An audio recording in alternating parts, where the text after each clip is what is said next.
I started swimming because I suffer from asthma at a young age. I have always have breathing breathing difficulties when the season is changing. And at first, I actually hated it because all the burning lungs or exhausting labs, and sometimes the frustration when I feel I'm weaker than others. But after some time, it become part of my life, and I feel like I need to do it. And then when I truly fell in love with swimming, is that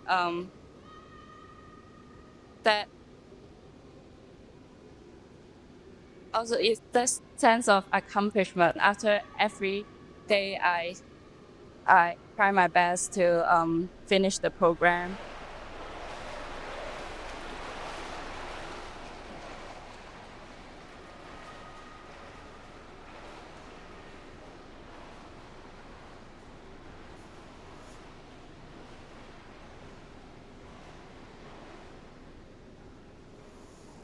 I think she wakes up at 4 and to go to HKSI now to swim for like 2 hours and then go to school.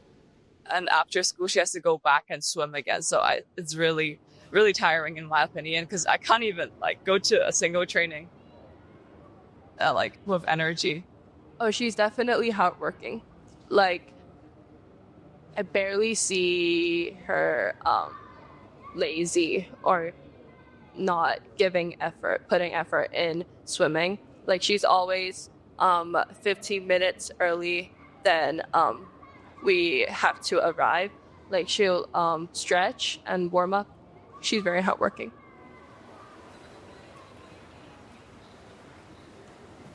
Her classmates, like the other swimmers, they're usually really tired in class. Unlike Gilaine, she's really bubbly and energetic, and it's really admiring because her grades are one of the top. And Gilaine, she does physics, biology, and chemistry, along with math. So it's really impressive.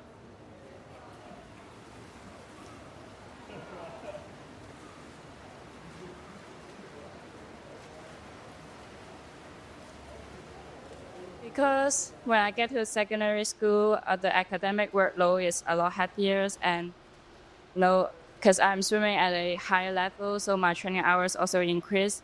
And also, I will go out for international competition sometimes, so I will skip some of the school so that I need to self-study some of the topics and to make use of every time, every spare time, like on bus, even in the toilet to chase back all the subject. It's so tough that she wake up every day like 4:30, experience the harsh competitions, and then take the breakfast in the car, go to school 8 hours.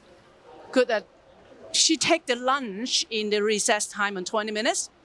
She bring all the lunch every single day, and sleep over the lunch hour and the window side every day, and every single students or teachers pass by will feel amazing of how she is sleeping over there.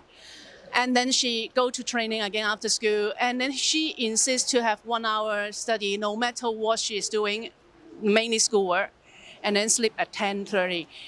Daily she do it every day. I was influenced by her perseverance, which I don't think I can sustain the life like this. Whenever I talk about that, I get hurt because I think she's so tough on that.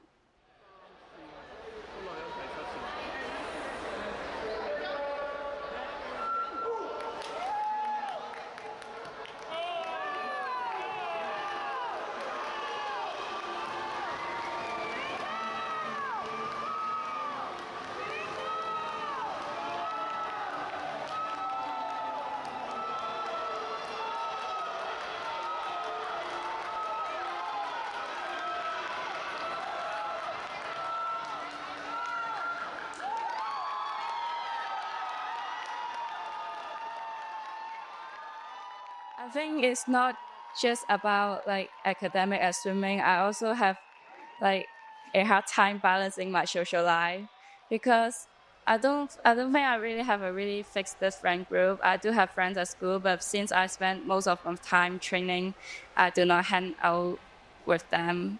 like so much. And I also have my swimming friends, and I have the happiest time in my swim club. Like we are all together working toward a same goal, and we support each other. And the atmosphere is just really nice. But as I get to like the Hong Kong team, all my teammates are competing at a higher level. So yeah, you know, swimming is an isolating sport. So you are competing against the clock, competing against yourself, and somehow also competing against each others. So sometimes I feel pressures talking with them about swimming. What she experienced was the high expectation of herself. She was so harsh whenever she go to training. She never like lazy. Whenever she cannot swim, she really cannot swim. And it's not the way that she would like to behave herself like this. But whenever I saw her training, I feel myself not doing so hard in my work.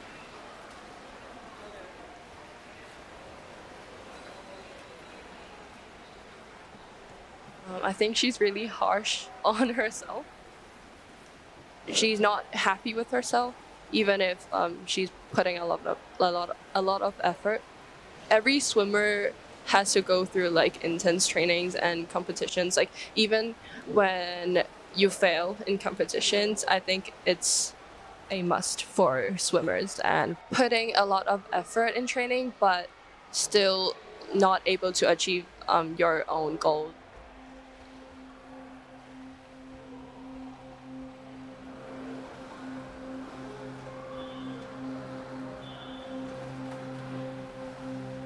For a long time, I don't like being called an athlete, you know, because when you talk about when you think about athletes, you will relate them to how brave they are, how strong they are, or how resilient they are. And I think I don't meet the general expectation of being an athlete.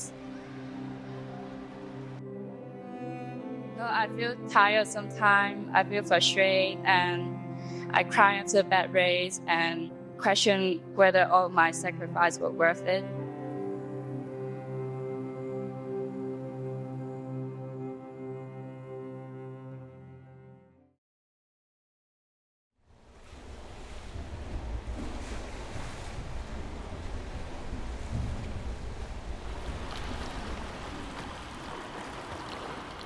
From my experience of coaching her, from a girl who couldn't even do a proper streamline to now swimming, 55 seconds per in 100 freestyle. I think she grew up a lot, not only physically but also mentally.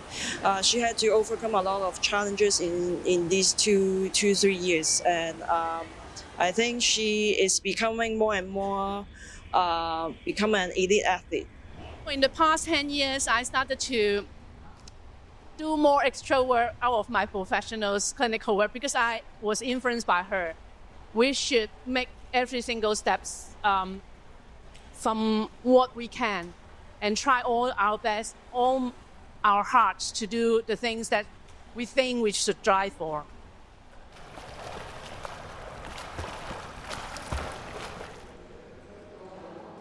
I think what swimming taught me is that sometimes when you are unmotivated, just showing up is enough. I think the matter is not whether you break down or not, it's what you do afterwards. And my definition of persistence is never to grind through pain without ever faltering, is to allow myself to feel disappointed, allow myself to show emotion and talk about them with someone I trust. Both of us have our own problems, like skills to improve and techniques and stuff. But we'll help each other. Like, she couldn't put her hands together when she dived before, and all of our teammates were helping her. And also, I have some issues in front catch and something, and they also help me. So it's really close bonding between our teammates. In the community of athletes, especially competitive sports, we saw a lot of failure. The failure is not because the athlete not doing their best. The failure is not they are not achieving something. The failure is sometimes introduced or contributed by the others. And the athlete taking too heavy on others' thinking. And the discrepancy of expectation makes them disappointed. For athletes, one of the important character strengths that we train for is the perseverance and also exhibit what you are the best at. This is the strength, the character strength that you should drive yourself to the best. It's not driving your best to fulfill the others. This is totally different. You make yourself the best capacity, behave motivated. It's not because of fulfilling others' expectation. Therefore, if you are in the field, no matter your athlete, think about this. The best you are doesn't mean the best you are from the other side. I think just be maybe just behind the athlete instead of being too nervous or giving pressure to the athlete, because the athlete is already facing a lot of pressure from training and competing. So I think maybe parents or coach can observe, and if you think the athlete really needs help, then you step up instead of planning everything for the athlete instead of letting her to think about that.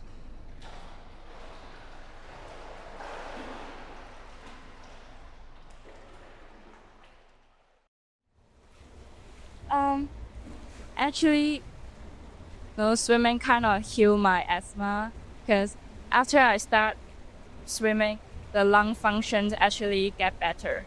So I seldomly have the symptoms of asthma right now. To my younger self,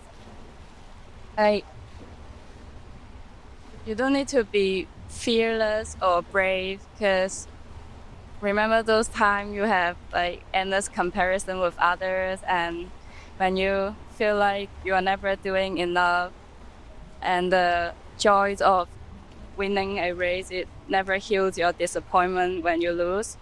That's just part of the process, and over time, all the accomplishment, all the medals will fade, but what the resilience you build will be with you forever, and you are much more than just a swimmer. So, yeah.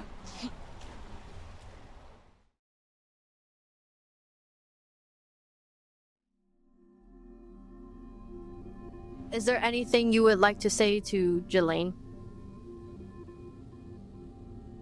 I know she's preparing to go to college in the US, and I hope she can enjoy the whole journey, adapt to the new environment, new program, new living style, but also try to stay focused, because it's very different from training in Hong Kong. I know that you're very hardworking, you're already very busy with your studies and academics and stuff, but then I hope you keep on doing what you like and do not regret with everything you do.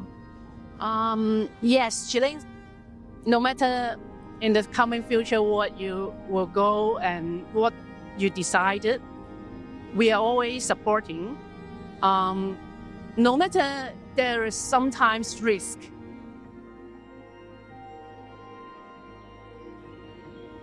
I would like to say to Gilaine, thank you for the food. I'd say give her more food. Really, she really likes to eat protein out, especially beef. She likes beef a lot, not chicken. She doesn't like chicken. When I used to bring lunch to school, she would literally get my food and get my chicken and meat, and because she's always so hungry.